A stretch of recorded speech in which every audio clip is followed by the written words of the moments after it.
اما عائشہ صدیقہ رضی اللہ تعالیٰ عنہ فرماتی ہیں کہ رسول اللہ صلی اللہ علیہ وسلم نماز پڑھ رہے تھے تو سجدہ اتنا لمبا کیا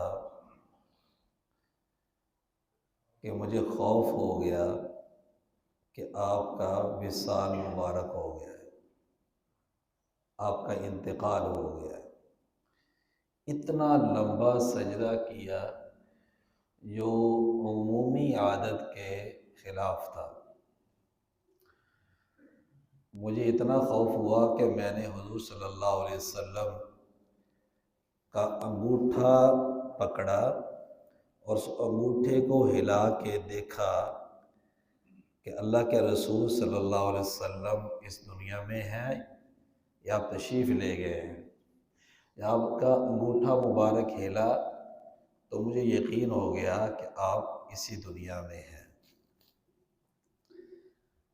تو حضور اقدس صلی اللہ علیہ وسلم نے جب نماز مکمل فرمائی، بلکہ جب کہتی ہیں کہ جب آپ کا انگوٹھا مبارک ہلا تو میں نے اپنے کان حضور اقدس صلی اللہ علیہ وسلم کے جب آپ الفاظ ادا فرما رہے تھے سجدے میں، تو میں نے کان ساتھ لگائے کہ آپ سجدے میں کیا دعا پڑھ رہے ہیں۔ تو میں نے سنا حضور صلی اللہ علیہ وسلم دعا پڑھ رہے تھے، اعوذ بعفوک من عقابک واعوذ برضاک من سخطک وَأَعُوذُ بِكَ مِنْكَ إِلَيْكَ لَا أُحْصِي ثَنَاءً عَلَيْكَ أَنْتَ كَمَا أَثْنَيْتَ عَلَى نَفْسِكَ۔ میں نے سنا تو حضور صلی اللہ علیہ وسلم یہ دعا پڑھ رہے ہیں۔ جب آپ نے نماز کو مکمل کیا تو آپ نے فرمایا، عائشہ کیا ہو گیا تمہیں؟ تو نے ایسا کیوں کیا؟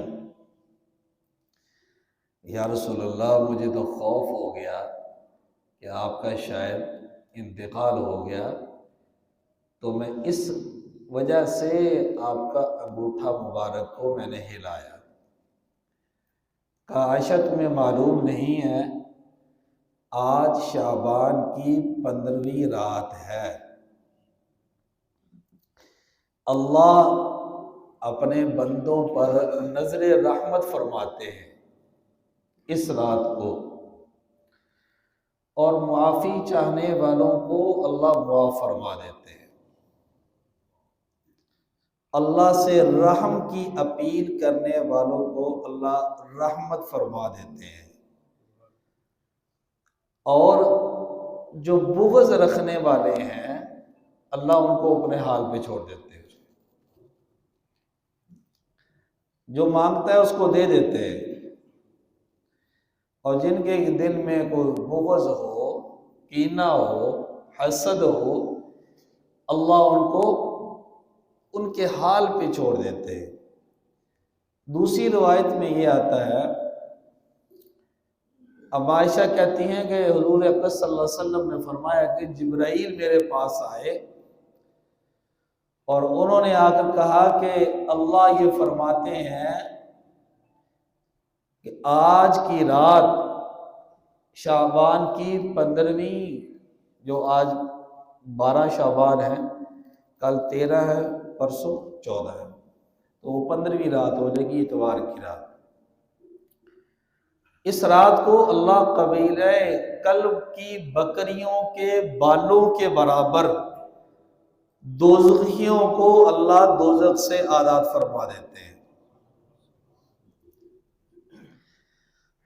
یعنی مدینہ منورہ میں یہ قبیلہ مشہور تھا اپنے بکریوں کے ریوڑ کے حوالے سے کہ بہت بڑا ان کا ریوڑ تھا، تو اس ریوڑ میں جتنی ہزاروں کے تعداد میں بکریاں ہوتی ہیں، اس بکریوں کے اوپر جتنے بال ہوتے ہیں جو کہ لا تعداد ہے، اس برابر اللہ جہنم سے آزادی کا پروانہ ان لوگوں کے حق میں لکھ دیتا ہے اس رات میں، سوائے 5 لوگوں۔ اور اللہ سے یہ دعا فرمائے کہ اللہ ان 5 قسم کے لوگوں میں ہمیں شمار نہ کرے جن کی برات کا اعلان اللہ کر دے اس رات میں، اس میں ہمیں اللہ شامل فرما دے۔ 5 قسم کے لوگوں کی کوئی برات نہیں ہے، ایک مشرک کی، شرک کرنے والے کی، جو اللہ کے ذات میں، صفات میں، پھر لوگ جو ہے نا نیچے دیکھتے ہیں، یار مجھے دیکھا کرو اللہ کے بندے، مجھے ایسے محسوس ہوتا ہے جیسے آپ لوگ سو رہے ہیں۔ آپ ذکر اذکار بیان کے دوران قطعاً بند کر دیا کریں، اپنے اذکار بیان سے پہلے مکمل کر لیا کریں، تلاوت بھی پہلے کر لیا کریں، اور مزید اذکار کرنے ہوں تو جمعے کی نماز کے بعد کر لیا کریں، ٹھیک ہے؟ آپ سے التماس ہے۔ تو حضور اکرم صلی اللہ علیہ وسلم نے فرمایا کہ شرک کرنے والے کو بھی اللہ معاف نہیں فرماتے۔ اللہ کی ذات میں، اللہ کی صفات میں، کسی بھی کائنات میں سے کسی کو بھی شریک ٹھہرانا، کسی قسم کے معاملات میں جو اللہ کرنے کا حقدار رکھتا ہے، کائنات میں سے چاہے کسی نبی کو بھی اس کے برابر کھڑا کر دینا، اس کو کہتے ہیں شرک۔ یہ بھی کچھ کر سکتا ہے، یہ بھی کر نہیں، اللہ جو کر سکتا ہے وہی۔ وَإِن يَمْسَسْكَ اللَّهُ بِضُرٍّ فَلَا كَاشِفَ لَهُ إِلَّا هُوَ وَإِن يُرِدْكَ بِخَيْرٍ فَلَا رَادَّ لِفَضْلِهِ۔ بیمار ہو جائے تو شفا کون دیتا ہے جی؟ اور اگر کوئی کسی کی اولاد نہ ہو تو اولاد کون دیتا ہے جی؟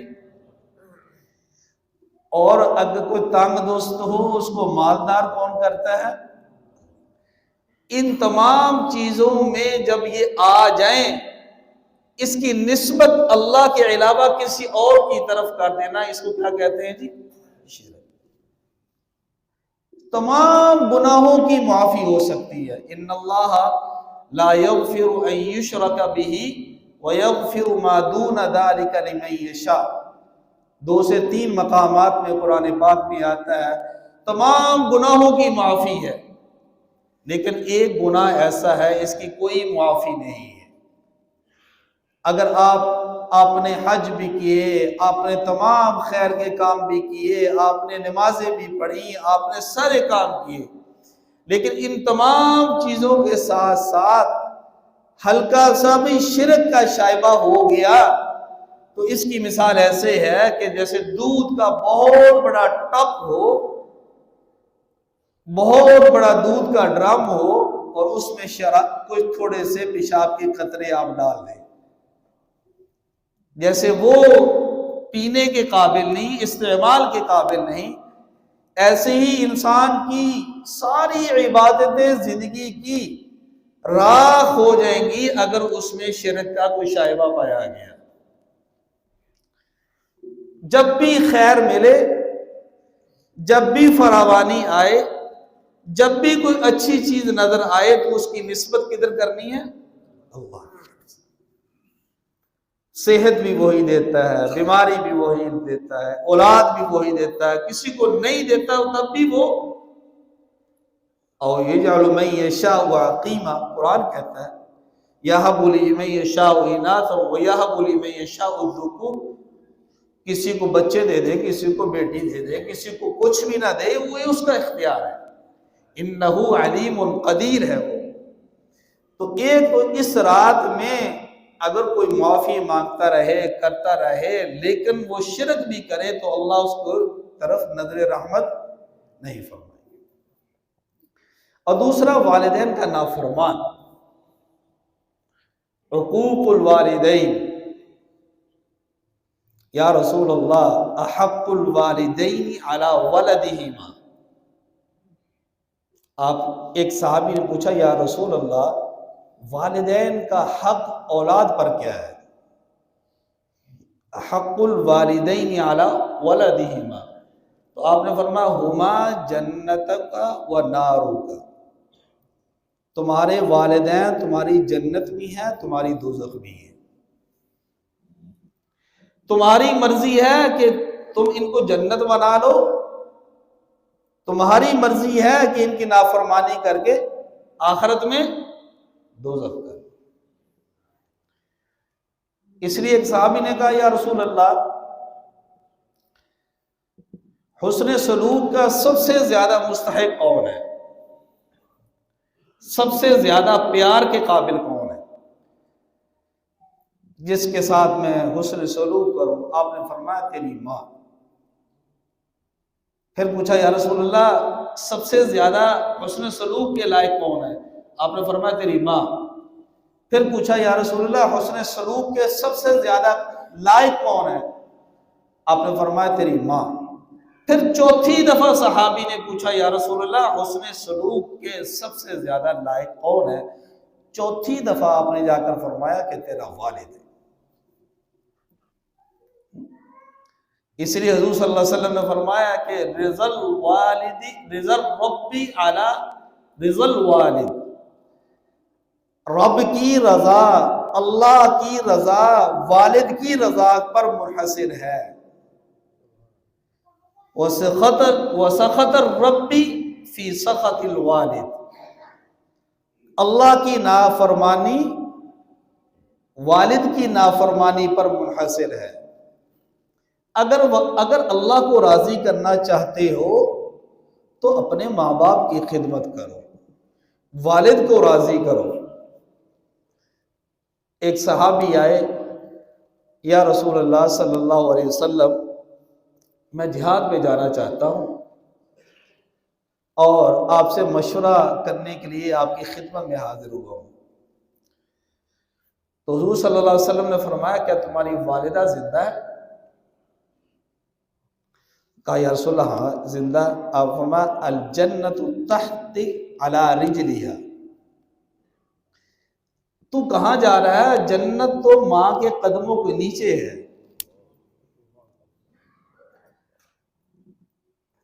اس کے قدموں کے نیچے ہے۔ سبحان اللہ۔ ہماری نوجوان نسل کو کس طرح کہ مغربی کلچر نے بہکا دیا، کس طرح ذہن سازی کر دی، کس طرح ان بیچاروں کو ایک پٹڑی سے اتار دیا۔ کچھ مہینے کے مخصوص تاریخوں میں مخصوص نام پر بے حیائی کو پروان چڑھایا جاتا ہے اور ان کو یہ کہا جاتا ہے کہ یہ فلاں تاریخ ہے، فلاں دن ہے، فلاں تم نے کام کرنا ہے۔ میں ان اپنے چھوٹے بھائیوں کو، بیٹوں کو، نوجوانوں کو یہ کہنا چاہتا ہوں، آپ صلی اللہ علیہ وسلم نے فرمایا کہ کوئی آدمی اگر اپنی ماں باپ کی طرف ایک محبت بھری نگاہ دیکھ لے، بِكُلِّ نَظْرَةٍ حَجَّةٍ مَبْرُورَةٍ، حدیث پاک میں آتا ہے صرف مسکرا کے اپنے والدین کو دیکھ لے، اللہ اس کے نامہ اعمال میں ایک حج مقبول کا ثواب لکھ دیتے ہیں۔ کیوں میرا روی اختیار کرتے ہو؟ کیوں کس کو دیکھتے ہو؟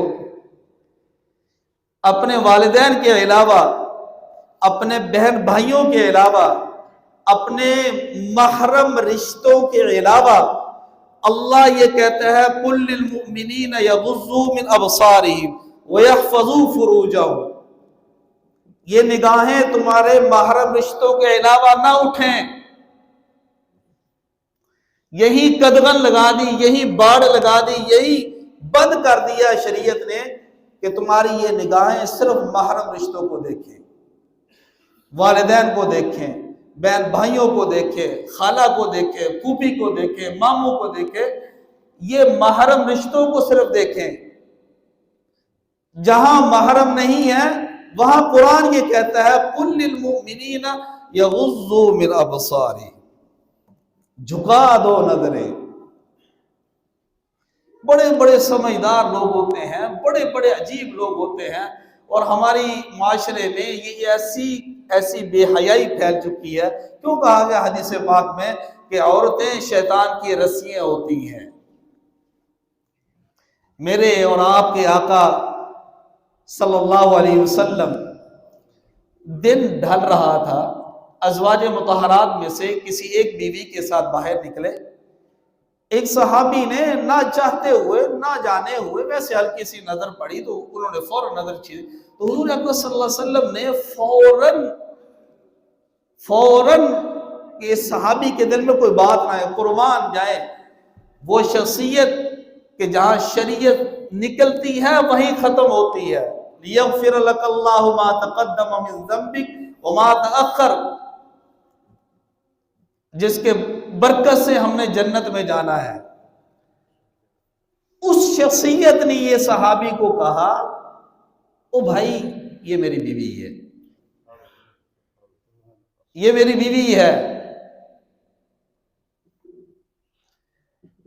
میں اس لیے کہتا ہوں اپنے تقوی کو، اپنے طہارت کو، اپنی عبادت کو یہ چھوٹی سی ہم جمع کر رہے ہیں تجوری، اس تجوری کو محفوظ کرنا ہے، اس کے اوپر اگر کوئی ہلکی سی میل نہ لگے، ہلکی سی گناہوں کی گرد و غبار نہ لگے، خوبصورت طریقے سے تجوری کو اللہ کے سامنے اگر پیش کرنا ہے تو اپنی نگاہوں کی حفاظت کرو، کسی کو نہ دیکھو۔ ایک حج کا ثواب لکھنا ہے، کتنے لوگ ہم بیٹھے ہیں جن کے والدین حیات ہیں، روزانہ حج کیا کرو۔ صحابی کہتے ہیں یا رسول اللہ یہ تو ایک حج کا ثواب ہے ایک نظر سے، اگر میں 100 دفعہ دیکھتا ہوں، بِكُلِّ يَوْمٍ 100 مرہ، 100 مرتبہ اگر دیکھوں تو پھر آپ نے فرمایا 100 دفعہ دیکھو گے تو 100 حج کا ثواب ملے گا۔ اماں ابا کو دیکھا کرو، مسکرا کے دیکھا کرو۔ وَقَضَىٰ رَبُّكَ أَلَّا تَعْبُدُوا إِلَّا إِيَّاهُ وَبِالْوَالِدَيْنِ إِحْسَانًا إِمَّا يَبْلُغَنَّ عِندَكَ الْكِبَرَ أَحَدُهُمَا فَلَا تَقُل لَّهُمَا اُف۔ کتنا خوبصورت اللہ نے قرآن پاک میں یہ لفظ تَقُل لَّهُمَا اُف، یہاں وقف کیا کرو، اف، کہ اگر ماں باپ ابھی تو جوان جب بوڑھے ہو جائے تو جب بوڑھے ماں باپ ہو جاتے ہیں ان کی عادات، ان کی خصلتیں بچوں جیسی ہو جاتی ہیں، وہ ایک ایک بات کو بار بار پوچھیں گے، ایک ایک بات کو یوں کہیں گے والدین اپنی اولاد کو بیٹا یہ نہ کریے۔ تو اللہ نے مطلب آداب کے میں سے سب سے جو آخری لفظ تھا کہ جو ممکن ہو سکتا تھا اولاد سے منہ سے نکلنا، اس کو بھی کہا کہ اپنے والدین کے بارے میں یہ لفظ بھی نہ نکالنا، ابا کے چھوڑ، یہ یعنی اس کا نقشہ قرآن پاک میں اف سے نکالا ہے۔ جیسے ماں باپ بعض دفعہ ایسی بات کر دیتے ہیں جو انسان کو طبیعت نہیں مانتی، تو قرآن یہ کہتا ہے، اللہ یہ کہتے ہیں طبیعت نہ بھی مانے تب بھی زبان سے یہ نہ کہا کرو اف اف، یہ نہیں کہنا۔ اپنی عبادت کو وَقَضَىٰ رَبُّكَ أَلَّا تَعْبُدُوا إِلَّا إِيَّاهُ، اللہ نے اپنی عبادت کے بعد سب سے اہم فریضہ جو انسانیت کی طرف متوجہ کیا ہے حقوق العباد میں سے، وہ والدین کی فرمانبرداری ہے۔ انشکر لی وَلِوَالِدَيْکَ، عبادت کے بعد فرمانبرداری اپنے ماں باپ کی، اللہ کے شکر کے بعد اگر کسی کائنات میں اطاعت کی حکم دیا گیا ہے وہ والدین کا دیا گیا ہے۔ ایک صحابی کہتے ہیں یا رسول اللہ کیسے کیسے پیارے سوالات کیے، کہا یا رسول اللہ اگر والدین ظلم کریں تب، یا رسول اللہ اگر والدین ظلم کریں، زیادتی کریں، تو حضور صلی اللہ علیہ وسلم نے 3 دفعہ حدیث پاک صحیح مسلم کی حدیث ہے، آپ نے فرمایا اگر والدین ظلم کریں تب بھی فرمانبرداری کرو، اگر ظلم کریں تب بھی فرمانبرداری کرو، اگر ظلم کریں تب بھی فرمانبرداری کرو، تمہیں حق نہیں ہے، چاہے تمہارا والد مشرک کیوں نہ ہو، کافر کیوں نہ ہو، والدین چاہے غیر مسلم کیوں نہ ہو، اسلام نے ان کی نافرمانی کی اجازت نہیں دی۔ فرما برداری، حضور اقدس صلی اللہ علیہ وسلم نے والدین کی فرما برداری کو ایک حکایت سے بیان کیا کہ 3 مسافر تھے، سفر پہ جا رہے تھے، اچانک بارش ہوئی کہ آپ صلی اللہ علیہ وسلم صحابہ اکرام کو والدین کی اطاعت کے بارے میں حکایت سے بات سمجھا رہے ہیں۔ تو بارش موسلادھار بارش ہوئی، تو بارش سے بچنے کے لیے انہوں نے ایک غار کا پناہ لے لیا تینوں مسافروں نے۔ جب پناہ لیا تو وہاں پہ اچانک ایک پہاڑ سے پتھر سرکا اور اس غار کے سوراخ کے سامنے وہ بند ہو گیا، اور وہ تینوں مسافروں کو اپنی موت نظر آنے لگی کہ اب کیا بنے گا، بہت پریشان۔ اور وہ اتنا بھاری تھا، وہ تینوں کی طاقت سے بھی ادھر نہیں ہو سکتا تھا۔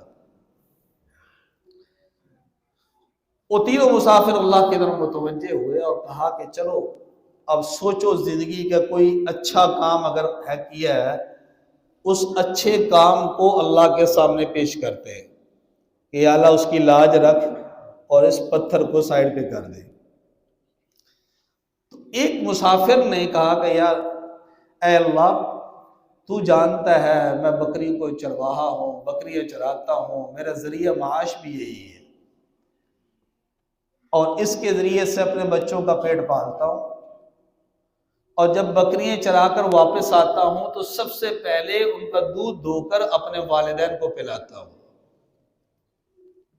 اے اللہ تو جانتا ہے ایک دفعہ ایسا ہوا کہ میں بکریاں چرا کے واپس آیا تو میرے والدین سو رہے تھے، تو میں نے دودھ دھویا اور میں وہ برتن میں ڈال کے اپنے والدین کی نیند کو خراب نہیں کیا، اس میں خلل نہیں ڈالا، برتن میں دودھ ڈال کے برتن کو پکڑ کے ساری رات والدین کے سرہانے پہ کھڑا رہا، بچے بلکتے رہے، روتے رہے، میرے گوارا نہیں کیا کہ میں اپنے والدین سے پہلے اپنی اولاد کا پیٹ بھروں۔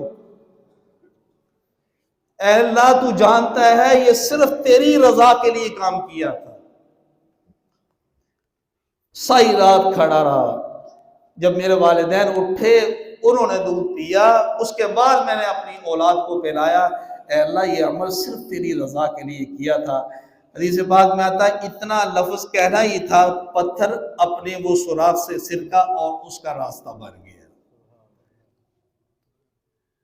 والدین کا ادب کرو، دوستوں سے زیادہ وقت اپنے ماں باپ کے پاس بیٹھا کرو،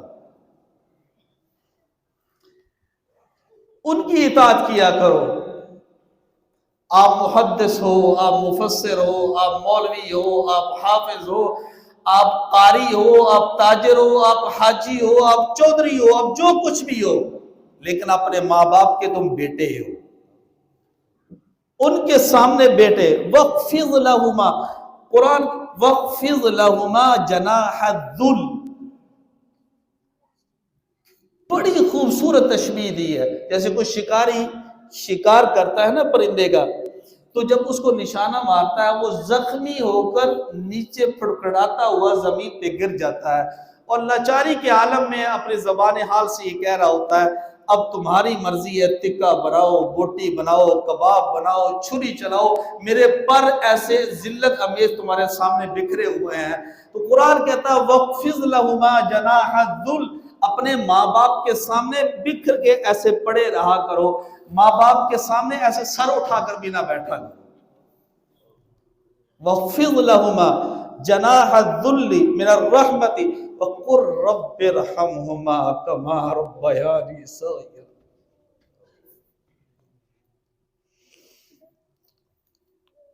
حَمَلَتْهُ أُمُّهُ كُرْهًا وَوَضَعَتْهُ كُرْهًا وَحَمْلُهُ وَفِصَالُهُ 30 شَهْرًا۔ تمہاری خاطر ماں نے کتنی دردیں برداشت کی، اپنا خون تمہیں پلایا، اپنی راحتیں قربان تمہارے لیے کی۔ تو اس لیے ماں باپ کا ادب کیا کرو۔ جب بھی ماں بلائے، حدیث پاک میں آتا ہے اللہ کے نبی نے فرمایا کہ میری ماں تو اللہ کے پاس چلی گئی، آج اگر میری ماں زندہ ہوتی تو میں نماز پڑھ رہا ہوتا اور مجھے وہ آواز دیتی محمد، تو میں اللہ کی قسم نماز توڑ کے اپنی ماں کی بات سنتا۔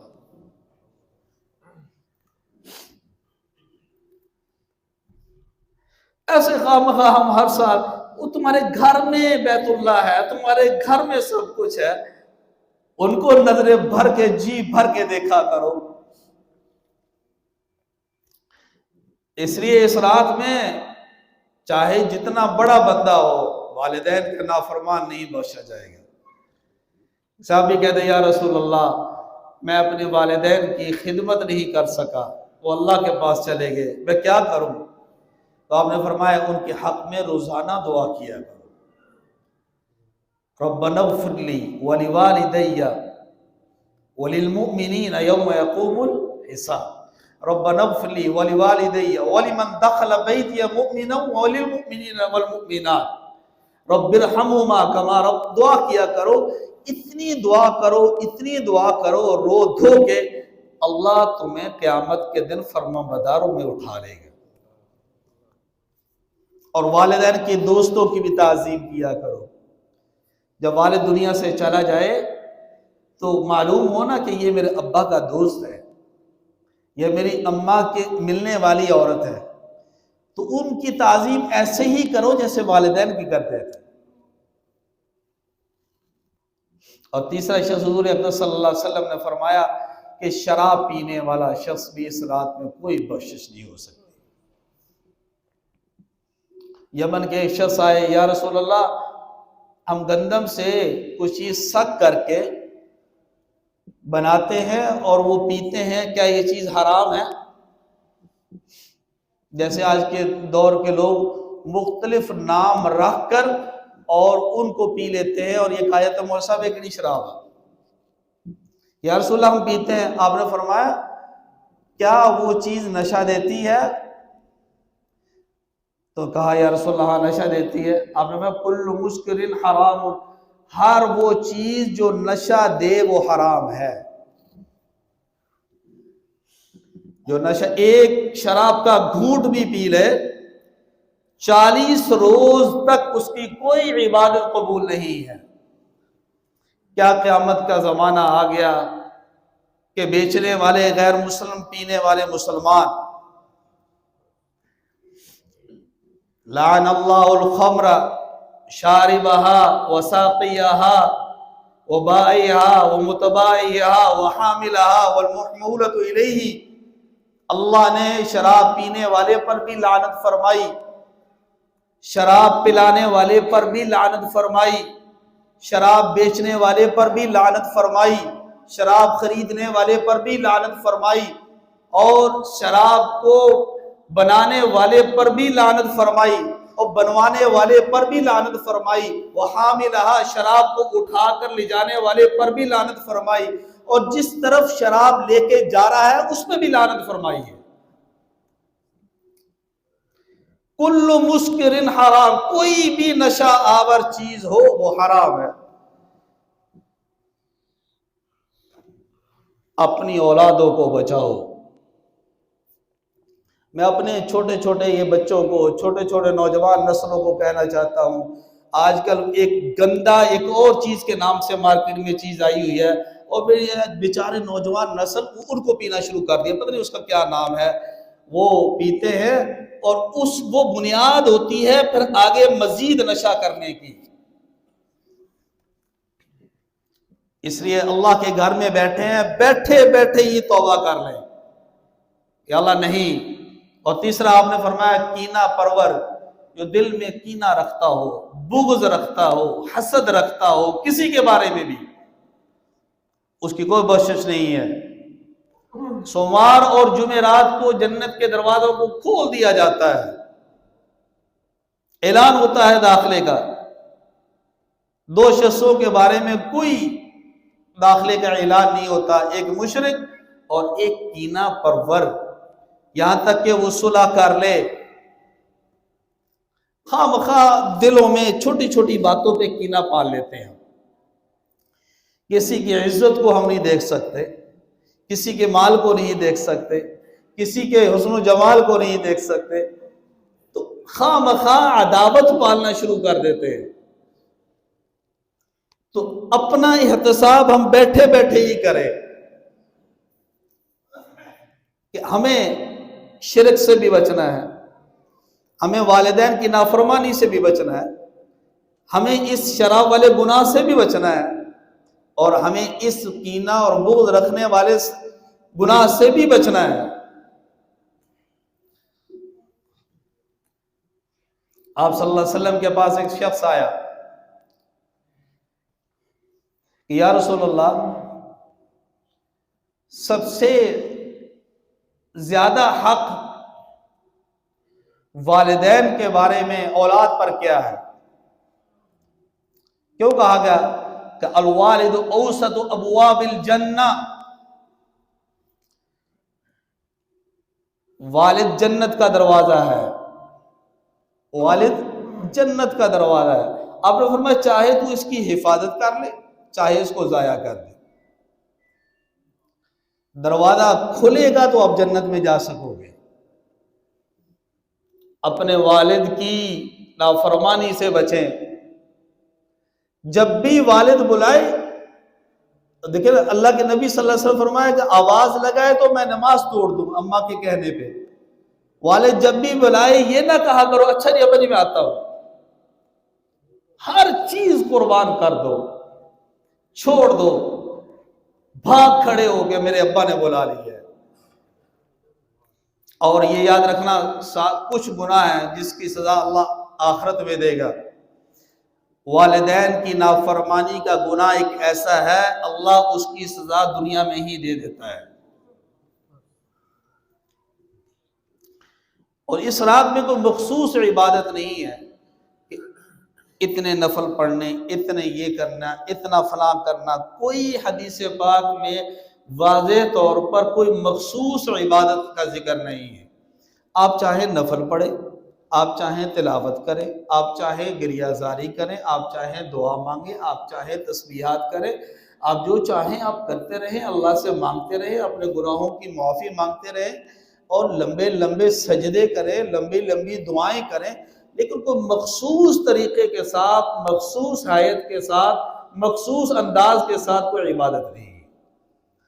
اور اس میں مخصوص کوئی عبادت کرنا کہ اب ہم یہ جماعت کرا لیں، اب یہ کر لیں، فلاں کر لیں، کوئی نہیں ہے۔ اب مسجد میں آئے، اب میری آپ کو ایک رائے ہے، اگر آپ سن رہے ہوں، اس عبادت کو اپنے گھروں میں کریں آپ، تاکہ اس کا اثر آپ کی اولاد پہ پڑے۔ مسجد کا ایک گھر کا کونا رکھو، مصلی بچھاؤ، وہاں عبادت کرو، قرآن کھولو، ٹیبل پہ رکھو، قرآن پڑھنا شروع کرو، تاکہ اس عبادت کا اثر کچھ نہ کچھ آپ کی اولاد پہ پڑے کہ ہمیں یاد ہے ہمارا ابا، ہماری اماں اس رات کو اس طرح عبادت کی۔ اگر آپ وہاں سے گھر سے نکلے، گھر میں پتہ نہیں کیا ہو رہا، مسجد میں آئے، مسجد میں آپ نے کیا کیا، اولاد کو تو نہیں نہ پتہ ہوگا۔ تو اس رات کو میرا ایک مشورہ یہ ہے کہ اگر بجائے آپ آئیں، میں اس کا انکار نہیں کر رہا کہ آپ یہاں نہیں آئیں، لیکن اس کا زیادہ اثر کیوں کہا گیا حضور صلی اللہ علیہ وسلم نے کہ اپنے گھروں کو قبرستان مت بناؤ؟ صحابی نے پوچھا یا رسول اللہ کیا؟ آپ نے فرمایا نوافل کی جو عبادت ہے، نوافل کی جو ادائیگی ہے، سنن کی جو ادائیگی ہے، نماز سے پہلے اور نماز کے بعد والی، وہ اپنے گھروں میں کیا کرو۔ اس کی کوشش فرمائے، اللہ عمل کی توفیق عطا فرمائے۔